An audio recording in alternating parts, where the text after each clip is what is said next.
Prazer, sou o Dr. Eduardo Coraça. Prazer, sou a Adriana e Eva. E este é mais um SaúdeCast. O tópico de hoje será câncer.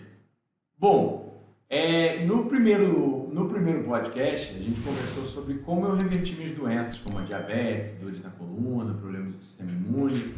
E foi o primeiro podcast. Se você ainda não viu, começa clicando aqui nos cards ou aqui na descrição aqui embaixo para assistir. Como eu fiz uma transição para um estilo de vida mais saudável, para como você também pode começar a se educar, a se motivar, etc. Mas eu estou finalizando um livro sobre câncer, já foi enviado para design, tanto para gráfica, e fizeram um comentário no vídeo prévio sobre o que queriam ver. E eu peço que você já comece deixando seus comentários aqui, qual é o próximo podcast que você quer ver, qual é o próximo assunto. Mas bem simples, foi bem interessante porque uma das pessoas falou: faz um podcast sobre todos os seus livros, né? E assim, a gente está começando por um livro que ainda não foi publicado, mas eu sei que é um tópico muito quente, muito importante para a maior parte das pessoas, porque é uma doença muito onipresente, né? Então, bom, vamos lá, Adriana. A Adriana já começou a ler o livro, né? Já, e tá muito bom esse livro. Eu tenho certeza que vai ser uma explosão, assim, porque é muito conhecimento e muita coisa que nem imaginava que poderia causar câncer e causa, né? Então, primeiro a gente vai pedir para vocês, se vocês não se inscreveram ainda, se inscrevem no canal, compartilha, curte, comenta, porque a gente está trazendo muito conteúdo legal para vocês aqui, conseguirem expandir assim, conhecimento e trazer para a vida de vocês a vida saudável, né? A saúde, que é o que mais é aliada contra as doenças, né?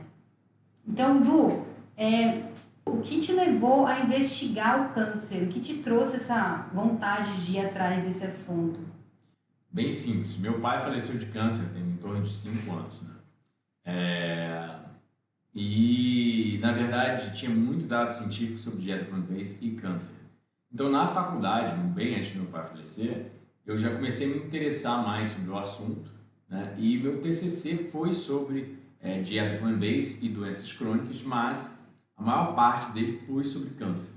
Então eu já tinha uma paixão tanto quanto pelo assunto, né, pelos mecanismos, né, e aí acabou me levando a querer pesquisar ainda mais depois do falecimento do meu pai sobre o assunto. E ver que realmente ataca muita gente e as pessoas não têm a mínima noção do que é. Ou seja, eu até escrevi no livro brevemente, eu tive um ente querido, né, que eu morava com ela, na verdade, na época da faculdade, uma tia minha, e ela sofreu de câncer. E na época, os oncologistas dela, né, o INCA, etc., sugeriu que ela levasse uma dieta hiperproteica, ou seja, ela entupiu o congelador dela de muita proteína animal, começou a comer muito mais proteína animal do que ela já comia. E, obviamente, a gente sabe que fitonutrientes, ou seja, os nutrientes das plantas, são quimioprotetores, né?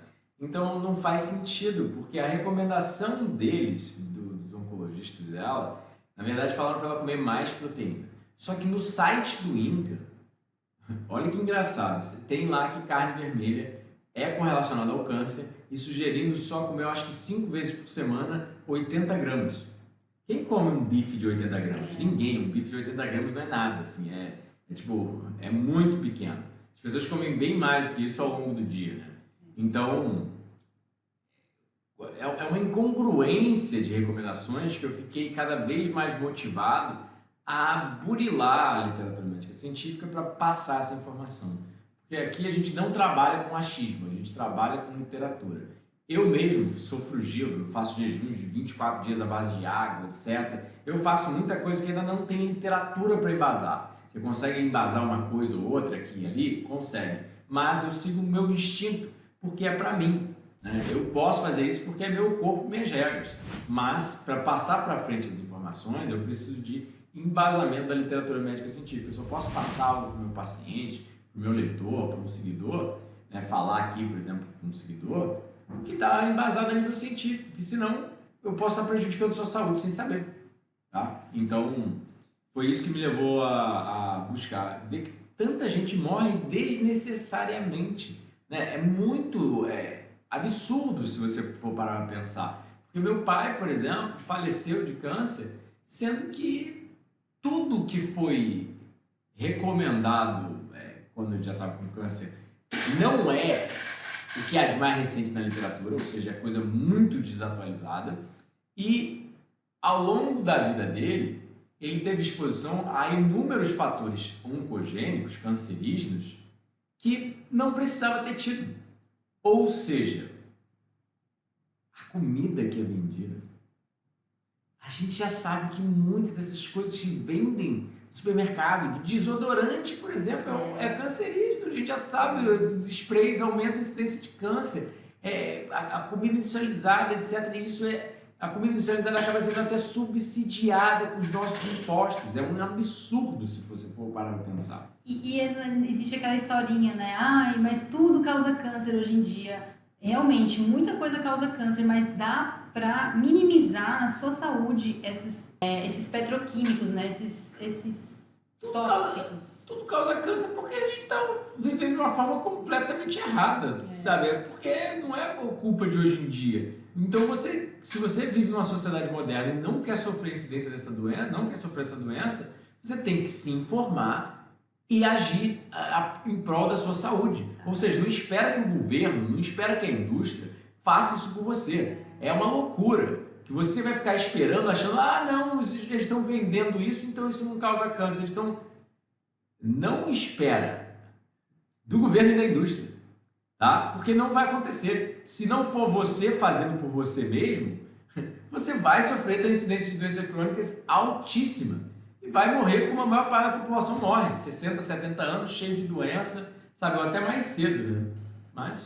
E normalmente as pessoas elas vão procurando o tratamento, né? Elas vão pro médico, elas vão fazendo os exames e elas fazem o exame que os médicos, os oncologistas, eles falam só dos benefícios, né, da radioterapia, né? Mas existem muitos malefícios, né, fazendo a radioterapia. Então eu gostaria de saber um pouquinho mais quais são esses malefícios, assim, que as pessoas estão indo lá para se curar e ao mesmo tempo elas estão ali recebendo uma radiação que pode ser ainda mais prejudicial para a saúde dela, né? Então, chega a ser muito triste porque existe muita controvérsia dentro do assunto, né? O que a gente tem um artigo chamado Therapy Induced Metastases, metástase induzida por terapia. Ou seja, o que são essas terapias? São principalmente a quimioterapia, a radioterapia, a própria cirurgia em si e até mesmo a biópsia, né? O que são essas terapias? Na verdade, são terapias de tratamento do câncer, os tratamentos mais usuais. A radioterapia consiste em baixas doses de radiação no local afetado. Por exemplo, eu me lembro essa minha parente chegando em casa depois da radioterapia, né? E ela me mostrando o seio dela depois de já removido pela cirurgia, que a gente chama de masectomia, né? Ou seja, ela teve um câncer de mama. Aí depois de ter a remoção do seio, o local estava todo em carne viva. Tava tipo assim, sabe, necrosando, uma forma muito, assim, ela me mostrou, eu fiquei impressionado. E para ela estava tratando. Para ela isso estava adiantando, precisava queimar o local para regenerar, né? Para impedir o câncer de crescer.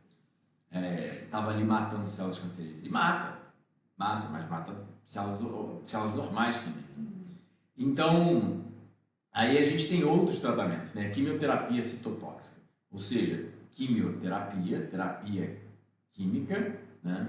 Terapia do câncer, tóxica à célula, né? Ou seja, citotóxica. Mas o que a maior parte das pessoas não sabe é que a quimioterapia era um gás de guerra. Ou seja, é o gás mostarda da Segunda Guerra Mundial. Né? Então, corroía os soldados por dentro. E foi algo que... E aí descobriram que matava células cancerígenas por acaso e acabou um gás de guerra se tornando um dos tratamentos para o câncer. Então a gente já vai falar um pouco mais sobre cada um. A gente também tem a cirurgia. Por exemplo, no caso do câncer de mama, seria masectomia. No caso do câncer de próstata, seria prostatectomia. Ou seja, removem a próstata do homem, removem o seio da mulher. considerando que o problema está no órgão em si, e não considerando que o câncer cresceu naquele órgão por maus hábitos do viver. Porque uma das coisas muito interessantes que a gente tem que pensar é que o corpo é dotado de inúmeros mecanismos de defesa, principalmente mecanismos de supressão de tumores. Ou seja, o corpo naturalmente lida com células cancerígenas. Ele foi feito para isso, né? Então, e aí a gente tem, como eu tinha falado, a biópsia, né? Que é remover uma parte do tecido. A biópsia é um procedimento cirúrgico onde você vai ir lá no local afetado e vai remover uma parte do tecido, vai colocar numa lâmina, ou seja, num vidrinho, né? Para olhar embaixo de um microscópio. E aí você consegue ver ali o grau do câncer, o quão avançado está, né? Digamos assim. Tem vários tipos de medição de quão grave é o câncer, etc. E a própria mamografia, né, Dulce, também cita no livro que ela é prejudicial também, porque ela faz algum procedimento na hora que espreme as mamas, que também que pode espalhar o câncer, é isso? Vamos lá. O que acontece? Uma das coisas que eu citei no livro, que é muito importante antes da gente começar aqui sobre esse assunto, é que o que eu viso com o livro e com esse podcast e com todo o meu trabalho é educar com dados científicos. Não é estimular a pessoa a fazer um tratamento ou outro tratamento, deixar de fazer seu tratamento ou fazer um tratamento natural. Na minha época, eu estava muito doente, com diabetes, dores da coluna, problemas do sistema imune, eu estava com muitas doenças. E o que eu fiz? Eu busquei informação e escolhi o caminho que eu queria me tratar. Então, o paciente, ele pode ter recomendações dos médicos, ele pode ter recomendação do nutricionista em relação à dieta, mas a escolha final de como se tratar é dele. E o que eu acho é que a gente deveria praticar nutrição, medicina baseada em evidência. Ou seja, quanto mais dados científicos a gente tem sobre um assunto, melhor é para a gente fazer nossas escolhas. Então eu não estou recomendando que você deixe de fazer seu tratamento ou que você faça outro tratamento ou qualquer coisa do gênero. Eu acho que você deve buscar acompanhamento médico, profissional e nutricional. O câncer é uma doença nutricional, sim, apesar de que muito médico fala que não tem problema nenhum de comer qualquer coisa. Isso a gente tem muito dado na literatura embasando, o livro vai com mais de 300 referências do livro que eu estou para publicar, cheio de referências didáticas científicas, cheio de pesquisas mostrando o assunto. Mas, então, vamos lá. Muitos desses tratamentos o que tudo na medicina é baseado em benefício versus malefício. O quanto a cirurgia pode ser invasiva, pode ser prejudicial, pode, mas os médicos veem muito como o quão benéfica ela vai ser para o quão maléfica ela vai ser. Remédios, por exemplo, todos eles têm efeitos colaterais, assim como tratamentos em geral, como você está falando, os exames de câncer, né? Tem dados científicos sobre malefício. Então não é tudo preto no branco na literatura, tá? Então isso que a gente tem que entender, que tem dados mostrando prejuízos sim de cirurgias, radioterapia, quimioterapia, e na minha opinião, eu li muito da literatura para escrever esse livro, tem poucos dados embasando reais benefícios comparado à medicina de estilo de vida. Então, o primeiro ponto que a gente deve pensar é prevenção, ou seja, viver de uma forma que não danifique o organismo para ele desenvolver um câncer. Essa é a primeira perspectiva. E na segunda o higienismo, isso a ciência da saúde, isso que eu pratico e advogo, é muito diferente da medicina alopática e não tem tanto embasamento clínico. Ou seja, a gente não tem pesquisas tanto sobre o assunto. Porque realmente, para motivar uma pesquisa, você precisa ter uma teoria. E você precisa ter muito dinheiro para ser investido. O dinheiro investido usual vem da indústria farmacêutica, né? Então, o que eles querem testar com uma terapia de câncer? Algo que dá dinheiro, algo que tem um investimento. Então, aí que entra a coisa. A gente não tem muita pesquisa sobre tratamento com jejum em câncer. Tem algumas, tem. O Walter Longo, Dr. Walter Longo, um biólogo muito famoso, tem excelentes pesquisas em câncer. E tem cada vez mais saindo, né? Uma pesquisa que eu botei no livro, por exemplo, when less is more, quando menos é mais, sobre terapia oncológica, ou seja, quando comer menos, restrição calórica, proteica, melhora a qualidade de vida e o prognóstico da doença, né? Como ela vai se desenrolar, ou seja, a ideia do médico falando, olha, o prognóstico é que você vai ter mais 5 anos de vida, né? Ou seja, estão estimando através de um prognóstico, né? Então,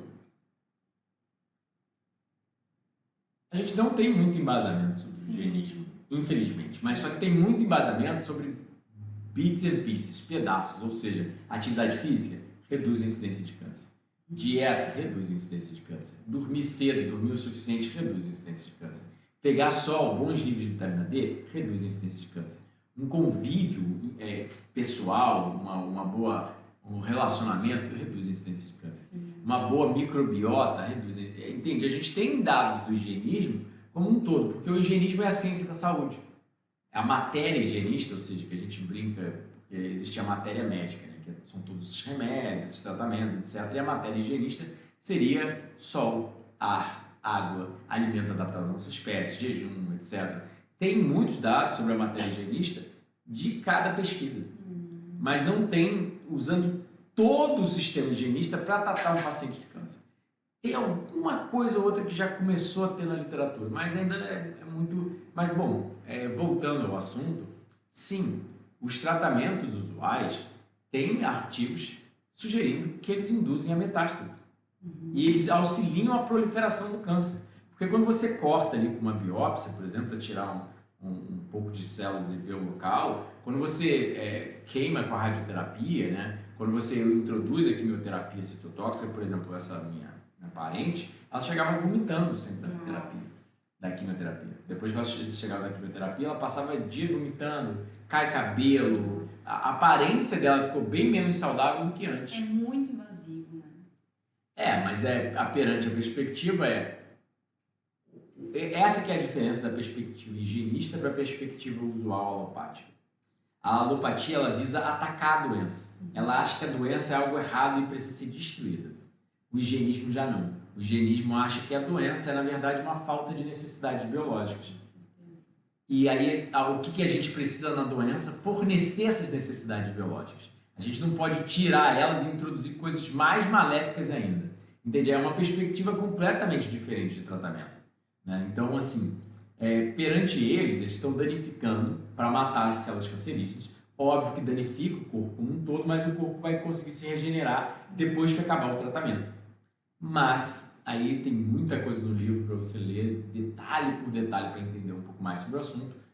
Por exemplo, alguns dos exemplos de sintomas de remoção de próstata perda de sangue, danos ao ânus e à uretra, eventos tromboembólicos, ou seja, coágulo de sangue nas veias, bloqueando o fluxo sanguíneo, incontinência urinária, disfunção erétil, e existe uma taxa de morte perioperatória, ou seja, durante a operação, de menos de 1%, ou seja, existe até mesmo chance de morte durante a operação, né? Por exemplo, anestesias, por exemplo, como eu botei, tem chance de auxiliar também a proliferação do câncer, né? A cirurgia em si tem chance de morte, né? É menos de 1%, é 0,93, eu acho, a pesquisa que eu botei no livro, mas ainda assim tem chance. E as pessoas não são devidamente educadas sobre isso, né? E que existe eu acho que talvez o maior problema que a gente deveria conversar em relação a, antes de tudo, é o diagnóstico excessivo. Esses exames, né, que faz exame com radiação dentro do útero, faz exame com radiação nos seios, então até quando esse medo de estar doente, né, vai ficar invadindo o corpo, né? Então, o que acontece? O diagnóstico excessivo na verdade, um pseudocâncer que não ia se desenvolver em câncer. E a maior parte das pessoas acaba fazendo o exame, vê lá um pouco de células cancerígenas, ou células pré-cancerígenas, ou seja, é um pré-câncer, que o corpo naturalmente poderia lidar com ele e nunca ia se desenvolver no câncer. Então, ou seja, é um pseudocâncer. E isso acontece naturalmente, isso acontece normalmente. A maior parte das pessoas não entende que, tipo, é normal isso acontecer. É mais normal do que as pessoas imaginam. E o câncer levar, às vezes, 100 anos para se desenvolver, muito mais tempo do que você vai ter de vida. Então, você não precisaria tratar ele. Só que aí você começa com um tratamento extremamente invasivo, que pode, na verdade, aumentar a taxa de morte, comparado ao que ele vai prevenir. Sim. Tá? Então, o choque emocional de ser diagnosticado como um paciente de câncer e o tratamento em si, né, pode ser até mesmo prejudicial de acordo com a literatura. Né? Então, o primário, que eu acho que também eu botei, ou melhor, que eu acho que todo mundo deveria entender e que eu botei no livro, é que independente da sua escolha, seja de um tratamento oncológico normal, seja de um tratamento oncológico mais natural, independente do caminho que você seguir, vida saudável é extremamente essencial. Sim. Ou seja, por mais que você faça radioterapia, quimioterapia, tudo isso, você precisa viver de forma saudável. Porque não volta, né? A literatura embasa que quem tem uma vida saudável, bons níveis de vitamina D, bons níveis de atividade física, dieta saudável, vai ter menos incidência da doença, entende? Vai ter proteção contra a doença, né? Então, eu acho que esse que é um dos problemas. As pessoas, elas tipo assim, meio que esquecem a vida saudável quando elas começam a fazer o tratamento. Porque na cabeça delas, o tratamento já está tratando o câncer. Então ela não tem a responsabilidade individual de viver de forma saudável. Então ela não vai para academia, não treina, não interage com plantas, não interage com muitos seres humanos, tem vários hábitos que nós sabemos, por exemplo, solidão e depressão aumenta a incidência de câncer. Sim. Entende? Dormir muito tarde, jantar muito tarde, aumenta a incidência de câncer. A gente tem dados sobre isso. Então, eu acho que um tratamento não inibe o outro. Ou seja, por mais que você escolha um tratamento natural, ou um tratamento natural, muita gente acha que tratamento natural esse é até um bom ponto a gente tocar, né? Foi o caso do Marcelo Rezende. Um jornalista que estava com câncer avançado e ele acabou escolhendo o tratamento do Laí Ribeiro, eu acho, né? Foi uma dieta cetogênica. E as pessoas classificam o natural como remedinho natural, ou seja, não como interação com plantas que secretam fitoncides, que são famosos por matar células cancerígenas. Ou seja, plantas, você está do lado de uma árvore, ela secreta um gás invisível que você inala e auxilia a supressão de tumores. Auxilia as células natural killer cells, a matar células cancerígenas. Só que aí a pessoa pensa que tratamento natural é tomar um remédio de farmácia de manipulação. Uma pílulazinha que vai... Exatamente. Aí ela está fugindo do tratamento alopático e ela vai para o tratamento naturalista, que também de natural não tem nada. Entende? Ela não entende que... Sabe, menos ofensivo, né? Exatamente. É menos ofensivo. Mas ainda não é o É ideal. longe do que seres humanos se exporam há milhões de anos e moldaram nossa genética para proteger de doenças crônicas, entende? Sim. E aí que entra. O tratamento natural lá do Marcelo Rezende, eu não sei o que mais é. Ele está fazendo tratamento natural, mas aí está tomando um monte de remédio alopático e está juntando com os remédios natural, e isso é tratamento... Eu não sei, eu não vi o caso direito, eu só sei que ele seguiu o tratamento natural do Laí Ribeiro, que eu sei que ele levava uma dieta cetogênica, até onde eu vi nos jornais na época. Eu não estou me informando sobre isso, estou só citando. E aí o que acontece? Acontece que as pessoas, ele faleceu, aí as pessoas falam, não, mas foi o tratamento natural, se ele tivesse ido para o tratamento usual, ele estaria vivo. Bom, primeiro de tudo, tratamento natural com dieta rica em carne cozida não é tratamento natural, me desculpa, e não tem embasamento na literatura. Tem embasamento para plantas. Por isso que as civilizações mais longevas do mundo e com menor incidência de doenças crônicas têm a maior ingestão de fibra, porque fibra só tem em planta. Então, para você comer fibra, você tem que estar comendo, por exemplo, essas civilizações primitivas comem mais de 100 gramas de fibra ao dia. É 4 quilos de comida vegetal. Entende? E aí as pessoas estão tratamento natural, mas que tratamento natural? A pílula, né? Ela está se tratando natural, ela está levando uma dieta boa, mas ela está indo dormir meia-noite. Ela está jantando às 8, 9 horas da noite, que a gente sabe que é oncogênico. Entende? E tem dado na literatura já sobre isso. Aí a pessoa não está praticando pratica atividade física 3 vezes por semana. E na natureza a gente ia praticar todo dia, de forma bem intensa. Ela não está pegando sol. Aí ela está levando uma dieta mais natural, rica em carne cozida com sal, e aí ela falece e aí foi um tratamento natural. Não. Natural é o higienismo, é a ciência da saúde que imita todos os nossos hábitos na natureza, ou pelo menos quase tudo, para a gente ter o melhor saúde possível. Entende? Então, até o tratamento natural é muito enganoso. Né? Sim, o próprio Dr. Shelton fala, né, ao invés de cortar órgãos, deveríamos cortar os maus hábitos, né? Porque exatamente é isso, são esses maus hábitos que está passando, né, para o nosso DNA, né? Por que essas civilizações longevas e primitivas não desenvolvem câncer? Pois E não precisam cortar órgãos? Exatamente. Entende?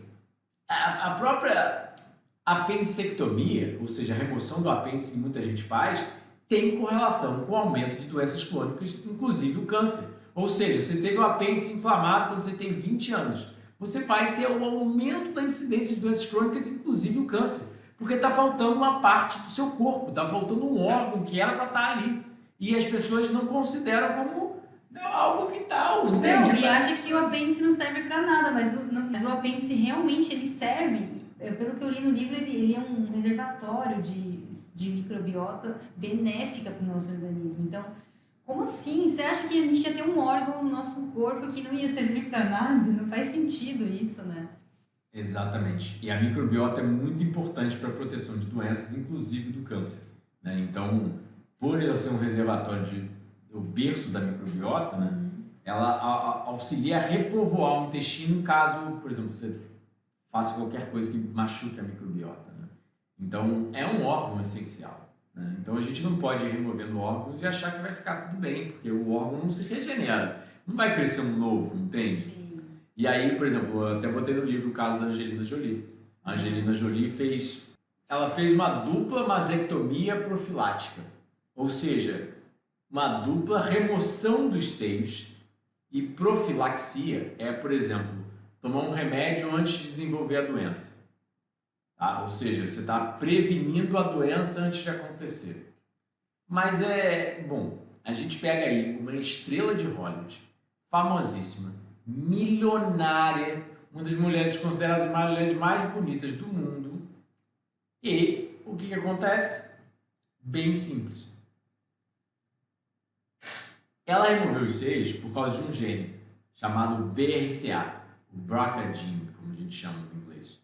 Só que esse gene aumenta a incidência demasiadamente de câncer de mama, né, as mulheres que têm. E na família dela já tinha tido mulheres com câncer de mama. Né, então os médicos recomendaram a remoção dos seios para reduzir. Mas olha que interessante, mesmo tendo removido os seios, ela ainda tem possibilidade de desenvolver o câncer nos seios.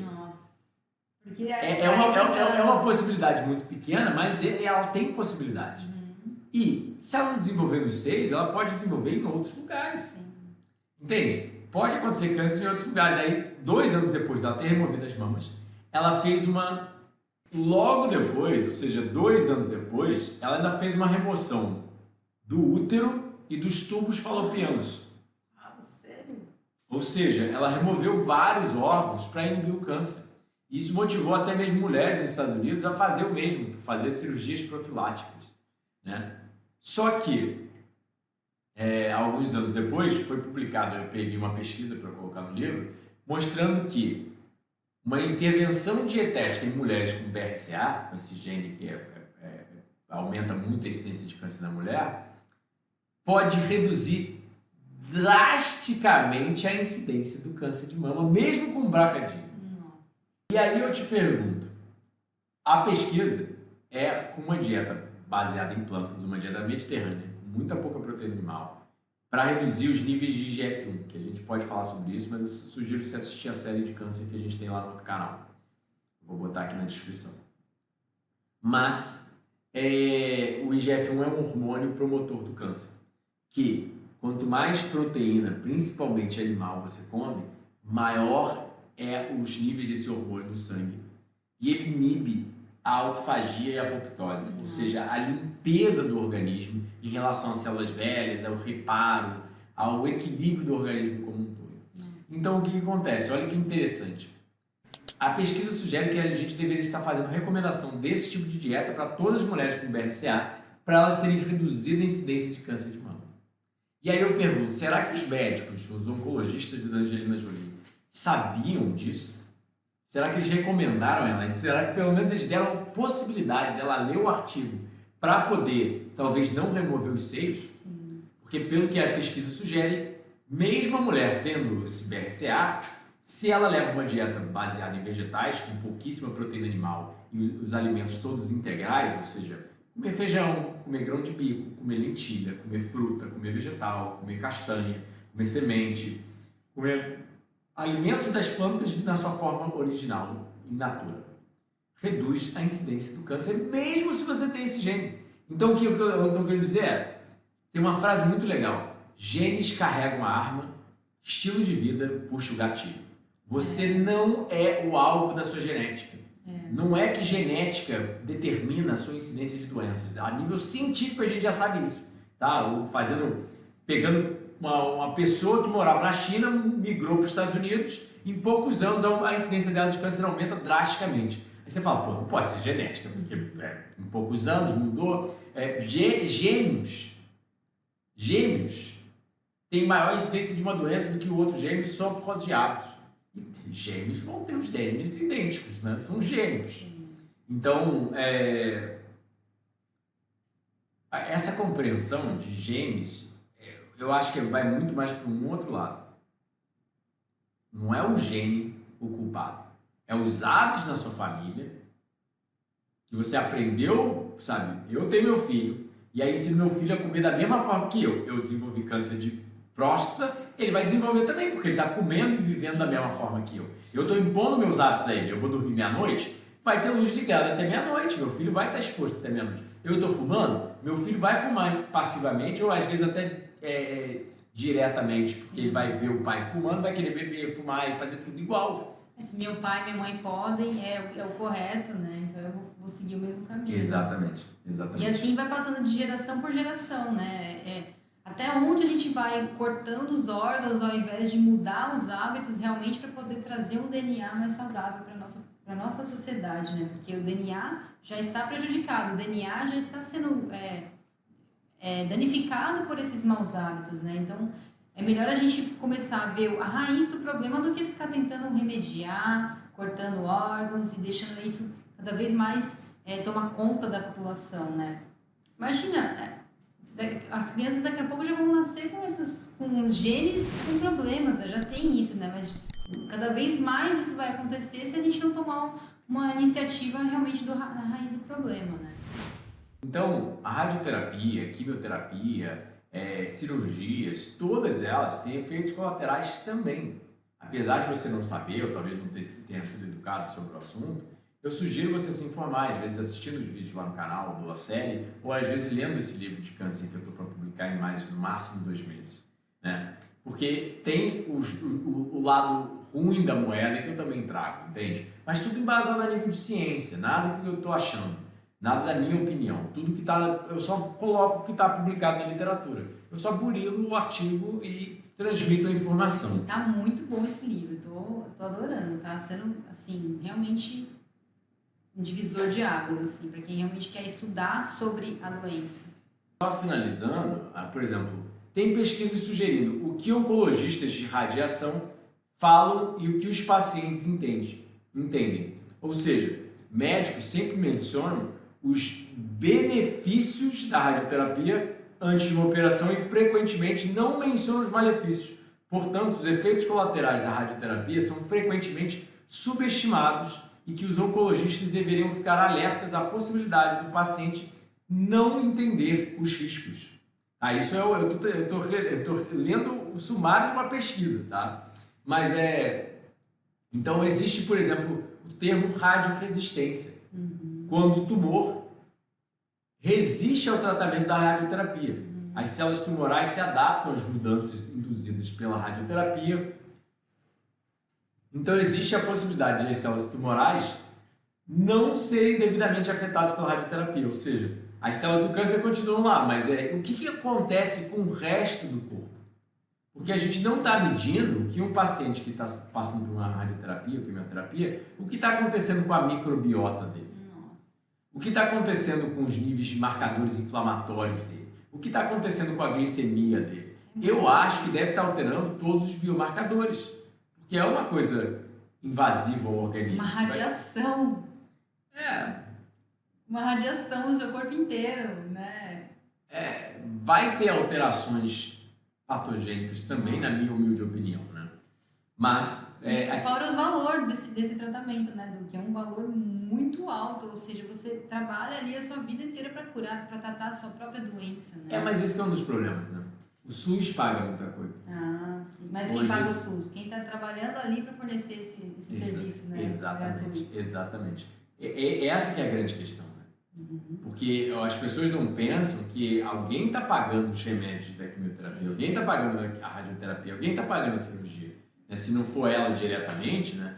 Meu pai foi internado por causa do câncer, ele em um dia, só os exames de câncer e um dia de internação foi 25 mil reais. Nossa, meu dinheiro.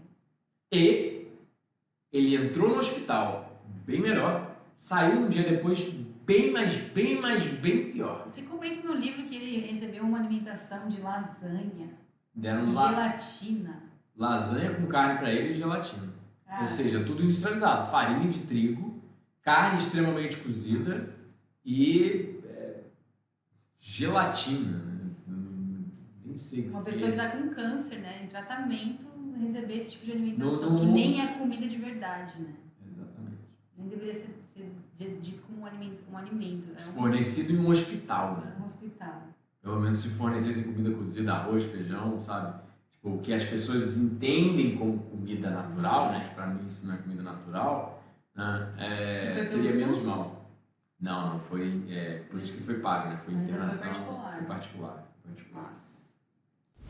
Ou seja, uma quimioterapia pode custar de $1.000 a $12.000, 5 a 60 mil reais. E o paciente pode às vezes precisar de até 4 sessões por ano, que seriam $48 mil anuais, que em reais se traduz em torno de 250 mil reais por ano.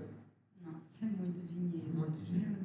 É muito dinheiro. E se as pessoas tivessem sido educadas, estar sendo educadas no presente momento sobre dieta, atividade física, sol, sono, por exemplo, se o governo, por exemplo, proibisse a venda de alimentos industrializados, meu pai não teria morrido de câncer. Com certeza. Porque desde que eu me entendo por gente, a gente tinha muito comida industrializada em casa. Mas eles vão faturar onde, né, Du? Aí vai cortar o industrializado, vai cortar as doenças, não vai ter mais indústria farmacêutica, indústria alimentícia. Eles vão tirar dinheiro da onde, né?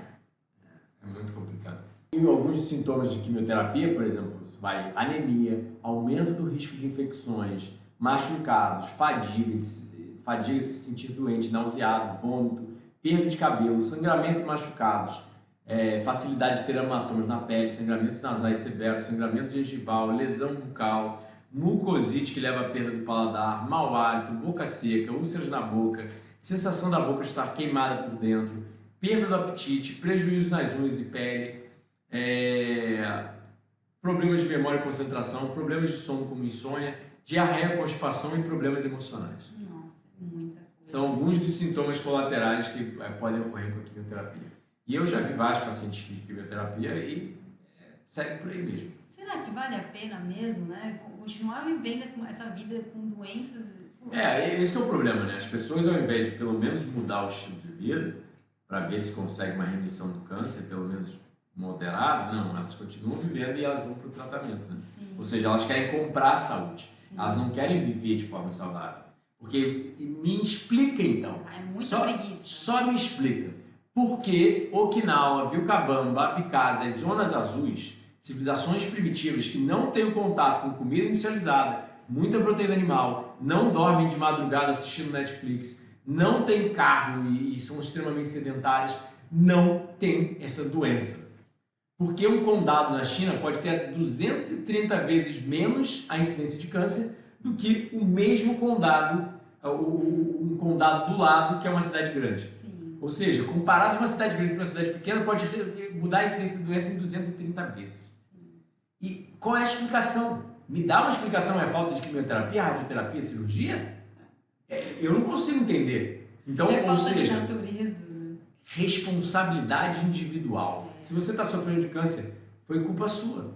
Exatamente. É culpa sua, porque você está querendo comer comida industrializada, você está querendo dormir tarde, Óbvio, tem questões genéticas? Tem. Seus pais podem ter vivido, fumado, bebido, fazendo um monte de dano ao DNA deles, que pode ter aumentado sua propensão, ou pode ter feito até você nascer com câncer. Sim. Isso acontece.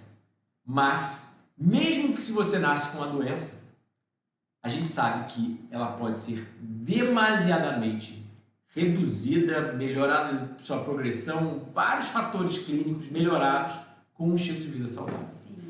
E só basta você querer, né? Tem que vir de dentro essa vontade de querer ter uma vida saudável, de querer fazer diferente na sua geração, passar para as próximas gerações uma genética mais saudável, né? Um DNA mais saudável, né?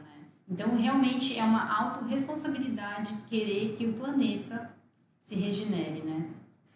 Exatamente. E até os remédios, né? Dos remédios que as pessoas elas tomam na menopausa, esses estrogênios, esses contêm agentes cancerígenos. Então, você está ali na sua menopausa tomando uma pílula hormonal que está te causando câncer. Então assim, o que mais você quer levar para a sua vida é um estilo de vida saudável, gente, para poder ter, para passar para as próximas gerações, né? Isso, então assim, não adianta ficar remediando, não adianta ficar achando que aquilo vai te curar, vai te resolver alguma coisa. O que eu acho que a gente tem que entender, antes da gente falar sobre remédio, a gente tem que entender sobre a progressão do câncer. O que é o câncer? É um crescimento desenfreado de células erradas, digamos assim, de células danificadas. Ou seja, o corpo ele consegue controlar o crescimento celular. E ele consegue reparar a célula sem que ela é danificada. Porque o que acontece? Muita gente não sabe, mas a gente produz metabólitos, ou seja, toxinas do metabolismo. Para a gente funcionar aqui agora, a gente está gerando estresse oxidativo, a gente está gerando radicais livres, a gente está gerando dano à estrutura. E ela precisa ser reparada. Só que naturalmente, o estilo de vida natural, né, que a gente viveria na natureza, teria muito reparo e pouco desgaste. O estilo de vida moderno tem muito desgaste no organismo e pouco reparo. Sim. E aí o que acontece? A célula tem um DNA dentro dela, né? Ou seja, no núcleo da célula, são vários compartimentos que compõem uma célula. Dentro de um dos compartimentos tem, dentro da célula, bem no centro da célula, tem um núcleo. Lá dentro do núcleo tem o DNA. O DNA é um código de instruções que são necessárias para a célula se reproduzir. Para você crescer, você precisa de reproduzir. Por exemplo, imagina um bebezinho e vai virando um bebezão, um jovem, depois um adulto. Isso é crescimento a nível celular.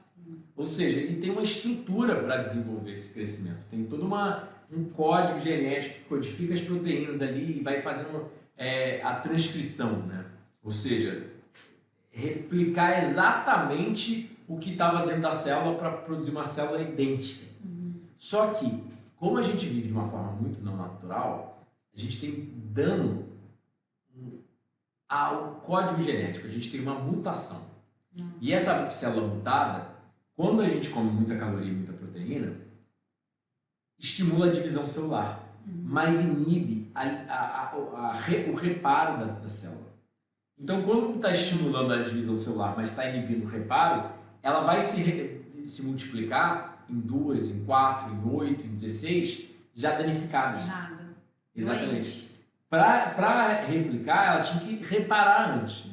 Mas a gente nunca dá um tempo de jejum intermitente, nunca dá um tempo para o nosso corpo se reparar. É sempre muita comida, pouco sono, e por aí vai. Então isso danifica a célula. Então ela começa a se tornar uma célula, começa a formar um tumor ali no local. Por quê? Replicou muitas células danificadas e elas começam a se acumular. Aí tem vários fatores que acabam desenvolvendo o câncer, né? As células cancerígenas criam angiogênese, ou seja, novos vasos para se nutrir, elas puxam nutrientes para elas, tem várias coisas, mas o que as pessoas têm que entender em casa é por que o câncer cresce? Porque são esses danos às células, dano ao DNA. Então a gente tem que pensar muito dos mecanismos de reparo e como manter eles funcionando demasiadamente. Né? Então aí que entram esses remédios.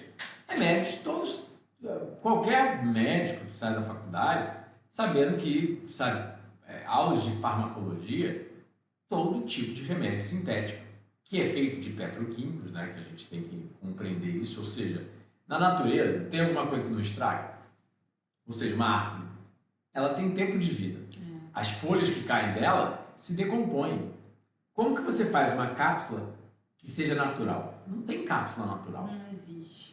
Para dar liga ali na cápsula, etc., para dar liga ali no remédio, tem que ter petroquímico. Né?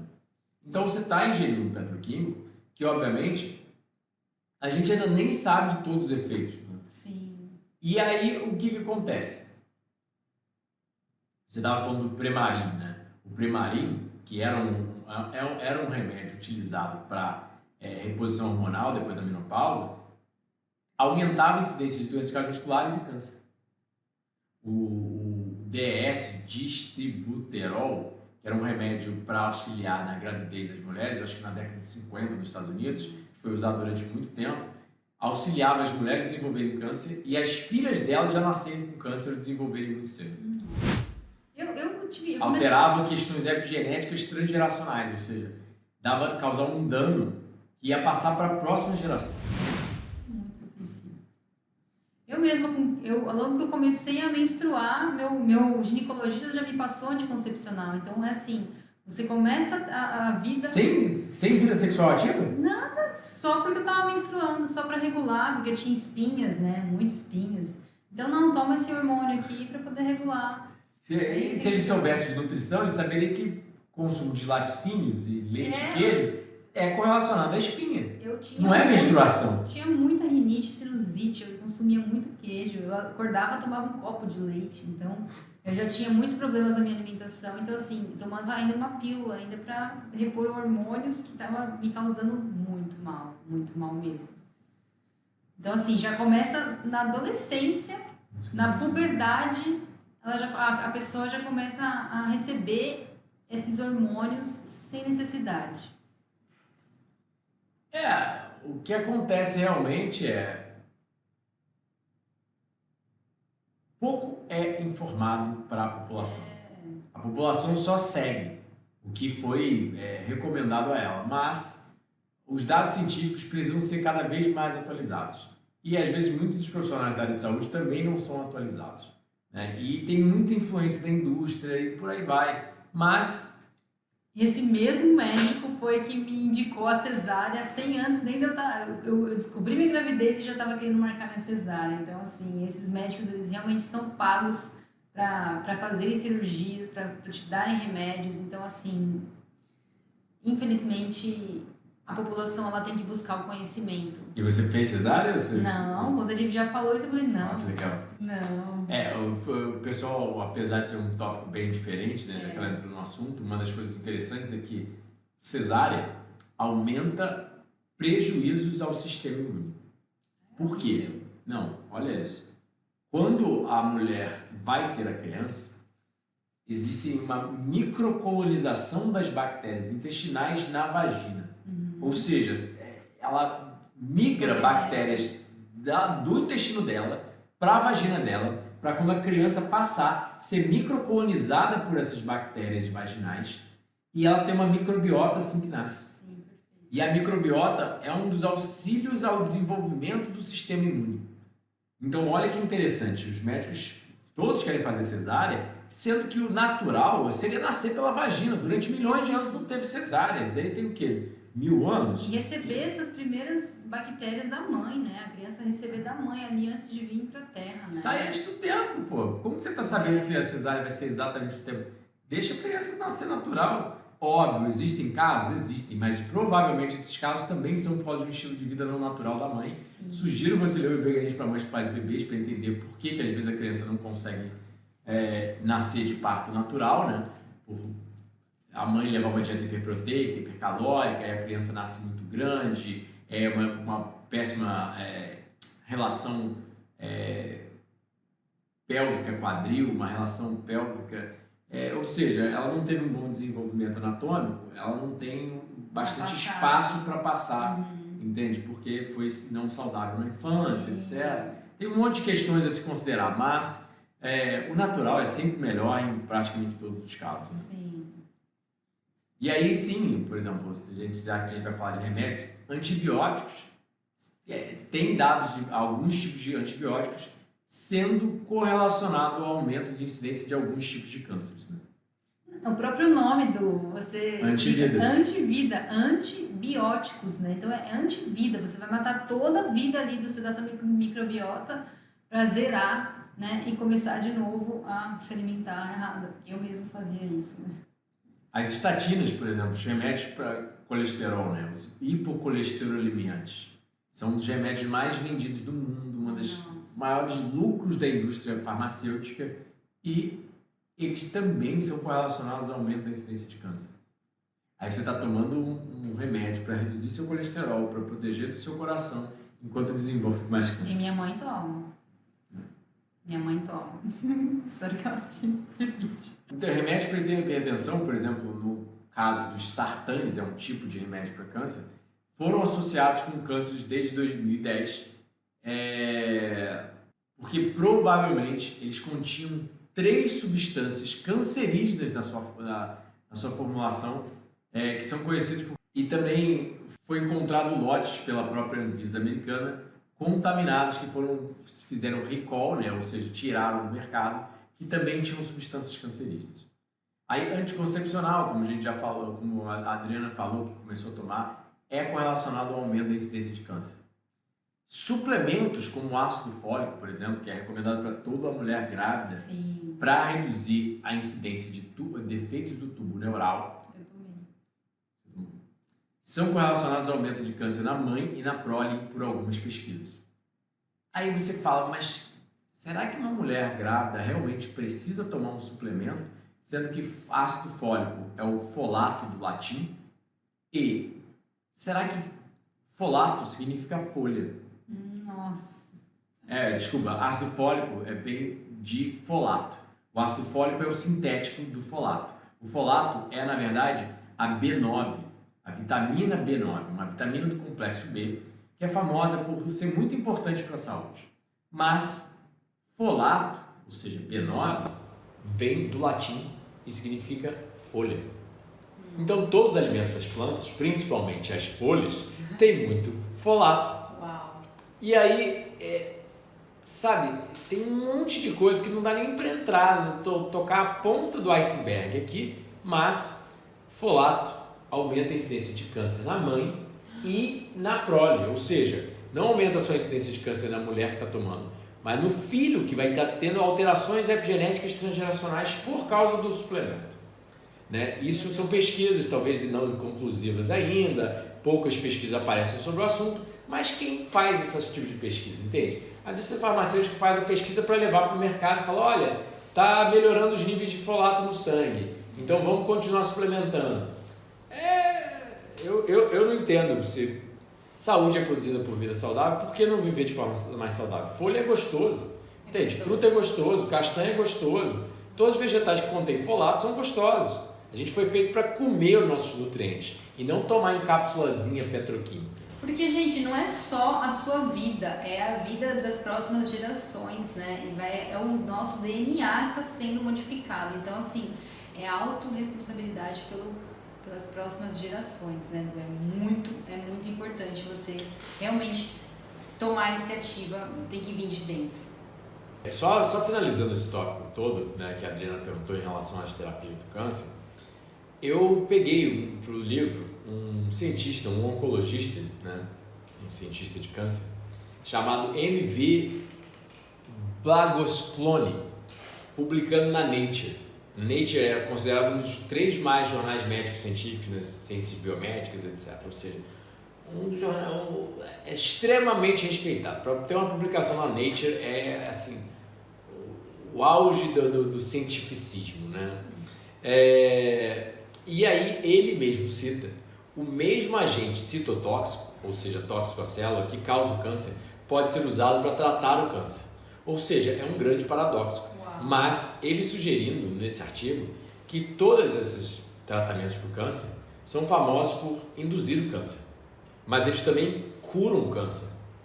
Eu não consigo entender, e a questão é, a gente no meio natural, etc., por mais que tenha pesquisa mostrando que atividade física, sol, sono, dieta, etc., auxiliam drasticamente, até mesmo reduzir o câncer, por pesquisas como o Ornish já publicou, né, que os marcadores tumorais reduziam drasticamente dentro de poucos meses com a adoção de uma dieta plant-based, ou seja, literalmente a reversão da doença.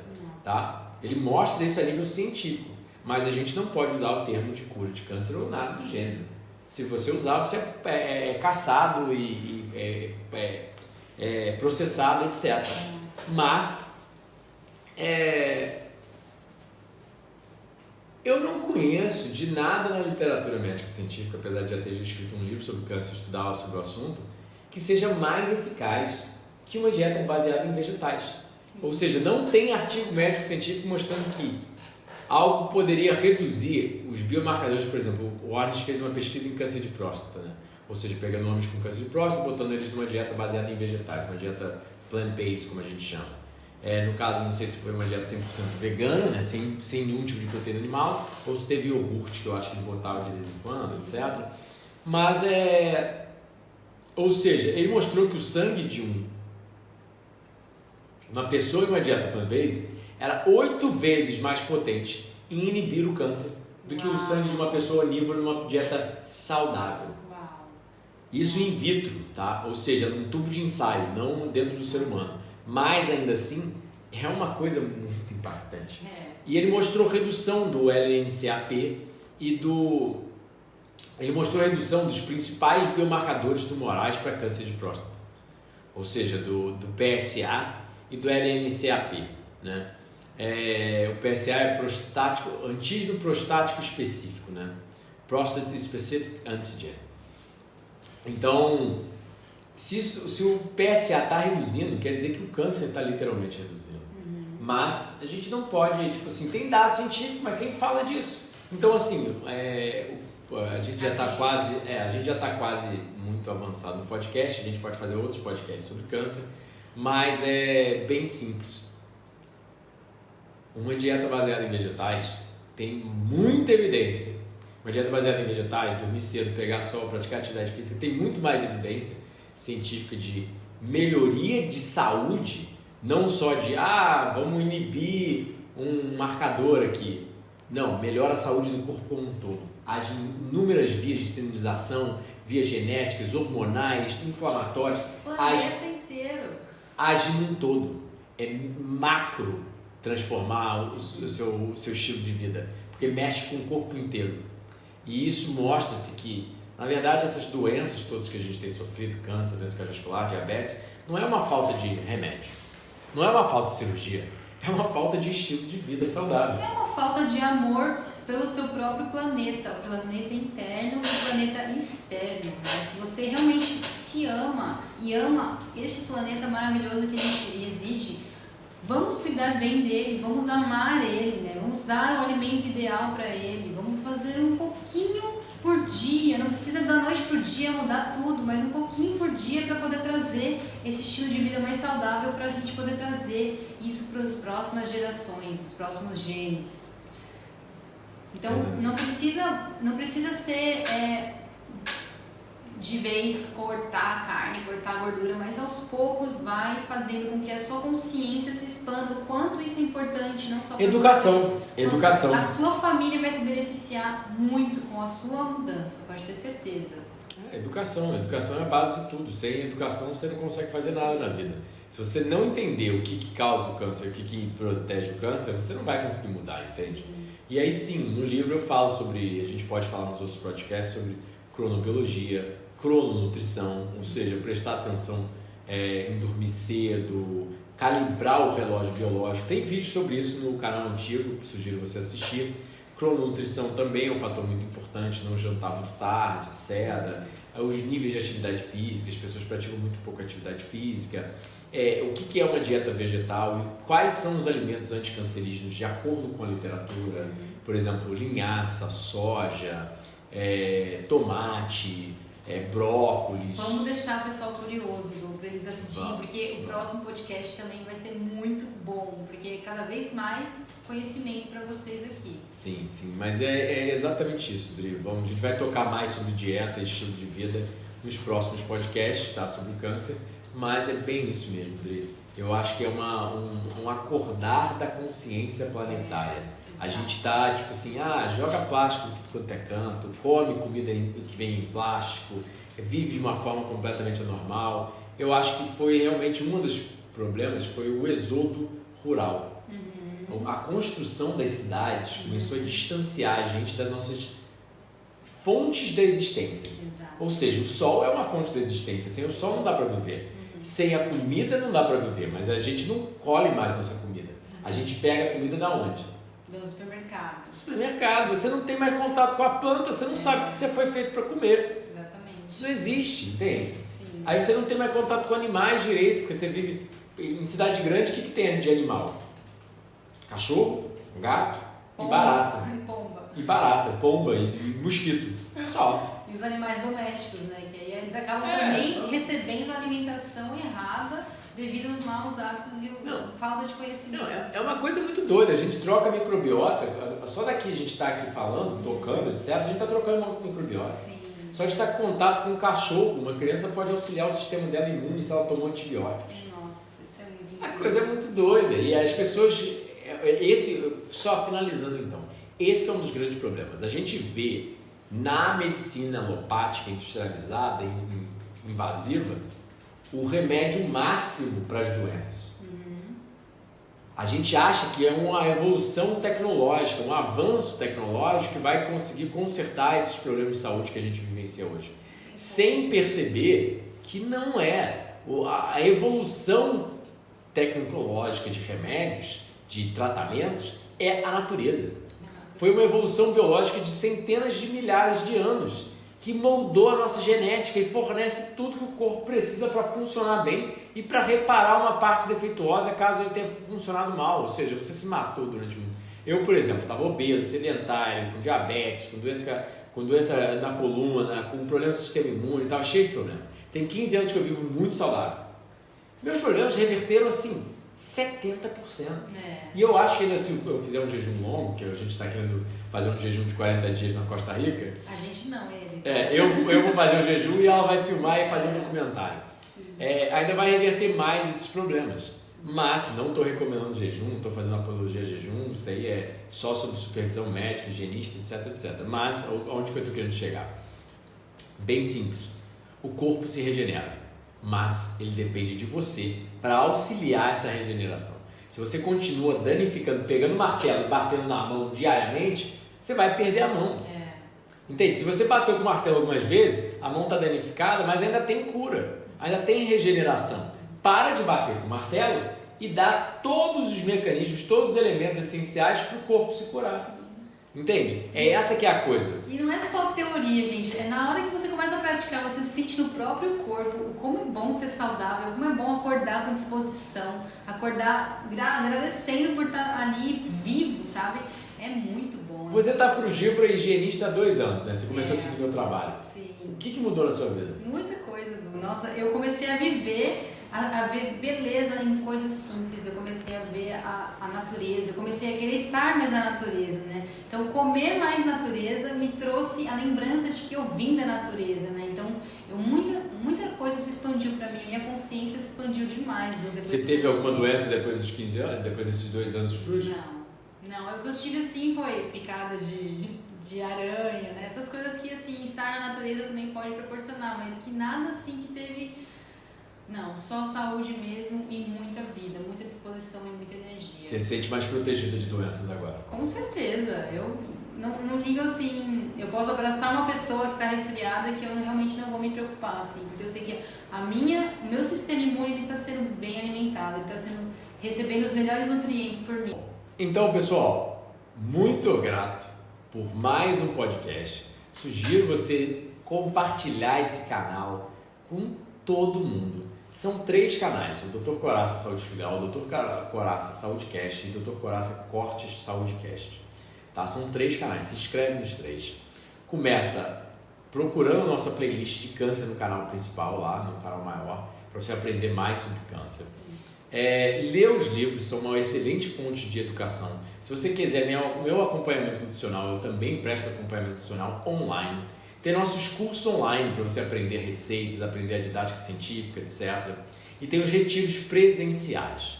Saúde é produzida por estilo de vida saudável. Então busca se informar. Essa que é a coisa. Eu acho que a gente deveria vender informação. Que você, empoderado de informação, você consegue mudar a sua vida e inibir o desenvolvimento dessas doenças crônicas. É muito mais simples do que parece. É só conviver com a natureza. Ou seja, dormir cedo, pegar sol, praticar atividade física. É só você entender o mecanismo e botar ele em prática no seu dia a dia.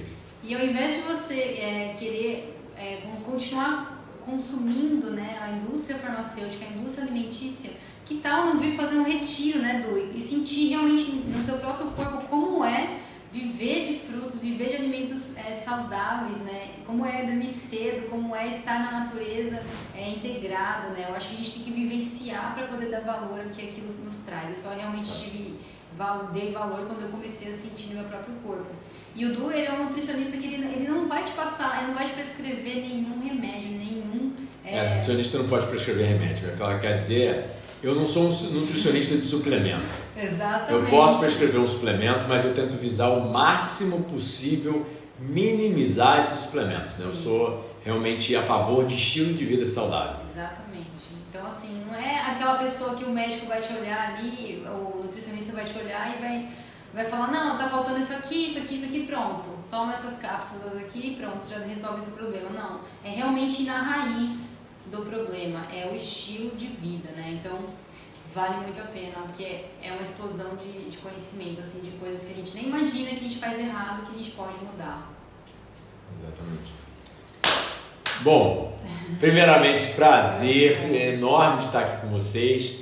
Não se esquece de comentar, compartilhar, sentar o dedo nesse like. Comenta aí que tipo de vídeo você quer ver aqui embaixo, porque isso vai ser bom pra gente poder produzir pra vocês, né? Sim. Esse foi, na verdade, uma sugestão de uma seguidora. E não se esquece de se inscrever no canal e apertar o sininho dos 3 canais. Tem lá grupo no Telegram e grupo no WhatsApp para você seguir e ficar ciente de quando a gente publica um vídeo, que a gente vai estar sempre publicando lá. E agora os dias são fixos, tá? A gente vai publicar os vídeos os vídeos em dias fixos. Então fica ligado que toda quinta-feira tem um podcast novo para você lá por volta das 6 horas da noite. E podcast legal, dá pra você ficar ouvindo, dá pra você continuar fazendo o que você tá fazendo. A gente tá no Spotify também. Spotify e... Mas assiste aqui no YouTube que é melhor. E auxilia mais a gente. E compartilha, gente. Compartilha, porque eu acho que não só a nossa mudança, mas como a mudança da nossa família é muito importante. Então, compartilhar essa mensagem é muito importante. E por último, e relembrando, não é uma apologia para você não seguir seus tratamentos. Você deve ter acompanhamento médico nutricional, sim. Ainda mais se você está doente. Mas é uma sugestão de educação e reflexão. De você perguntar para o seu médico, mas e os dados? E os dados prós, e os dados contras? Posso ler a pesquisa? Posso ser educado mais? Ou às vezes buscar uma segunda opinião? Entende? E realmente tentar viver mais saudável. Não só fazer o tratamento usual, mas tentar viver mais saudável. seguir. Eu realmente escolheria para mim um tratamento diferente. Eu acho que acredito que você também. Sim, eu acho que a gente tem que ir atrás das pessoas que estão vivendo aquilo que a gente quer, a gente acredita, né? Porque muitos nutricionistas, eles não estão vivendo aquilo que a gente quer viver, a saúde em si. Então, busque pessoas que estão vivendo a saúde para você poder seguir elas como exemplo, né? É isso. Então, muita saúde frugal, doutora do coração, Adriana e Eva. Segue a dica lá e até a próxima.